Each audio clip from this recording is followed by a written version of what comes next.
Am I a deep thinker? Probably not.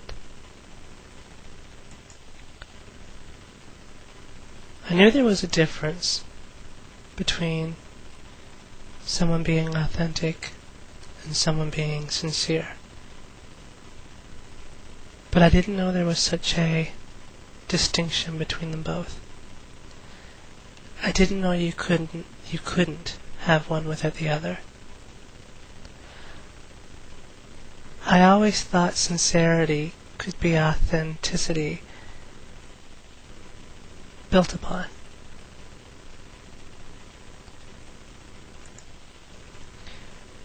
But according to the article you informed us of, the overrated inner self, in the first part where it went on to give the definitions of them both, what I thought can only be partially true. Because in order for one to be authentic and yet sincere, one can only be partially authentic. Because in order to be sincere, you have to let the second half of the definition of authenticity, you have to let it go. And that's the part where it says, just one second.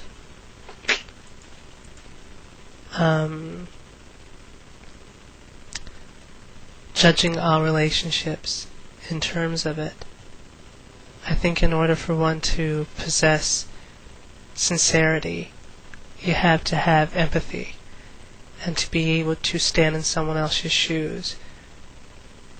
You don't necessarily have to agree with someone in order to understand them and to respect them. And that's why I'm for sincerity. But it's true, I always thought that in one hand you held authenticity, and in the other hand it was someone who's authentic yet socially responsible, who respects and lives morally. And I thought that could be sincerity.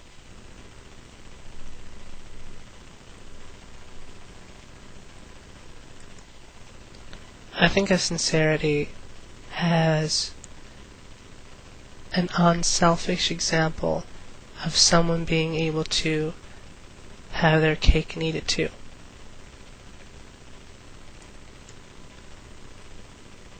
When I think about our society and our world, and I know it's forever changing, but I thought that today's generation of young people would rise up to the challenge, and I thought we were moving more towards sincerity and away from the actual definition of authenticity. For example, there's me and you. You're a self-proclaimed agnostic, and I'm a self-proclaimed Christian. And yet we both respect, or I know I do, respect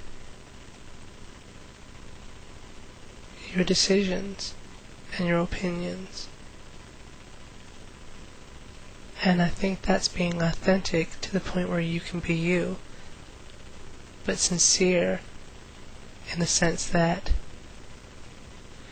you can respect and understand why other people believe what they believe.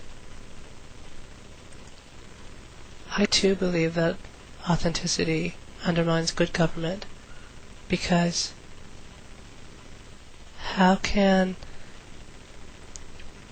good government only lead in a way they believe? They have to understand that they are at the forefront of a large body of people, and just because they see things a certain way, just because of their authentic being, there's a lot of other people out there who support and live by different facts, views, truths. I believe a sincere government would look on its people and take into consideration that each person believes in something different. And I think when you can separate your own authenticity and be empathetic and have empathy and sympathy and understand other people,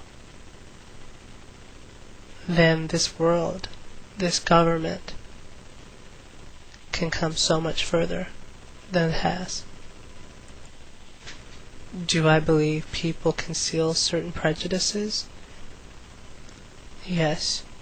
But I also understand that most prejudices that people do conceal isn't natural. It's more nurture, more nurture and planted there. And I think sincerity is a way of hopefully someday disposing of those prejudices and looking at people for people. And maybe this is a long shot, but I'm hoping and praying that hopefully someday I can be who I choose to be, and you can be who you choose to be, and we both can believe in what we choose to believe, and one will be fine with it. I'm for sincerity. The only way I can put it, and I know this may be a sad analogy, is, let's say, music. Authenticity is the melody, just the music. When lyrics are added to that melody, to the music, and it becomes a song, that's sincerity to me. Because the person who wrote that song, the person who created the melody, wrote the lyrics, it means something to that person. But when that song is placed into the world and goes out for other people to hear, each individual who hears that song, it will take on a whole new meaning for them. And yet the writer is okay with it. Like I said, maybe that's a sad analogy. But anyway, I'm for sincerity.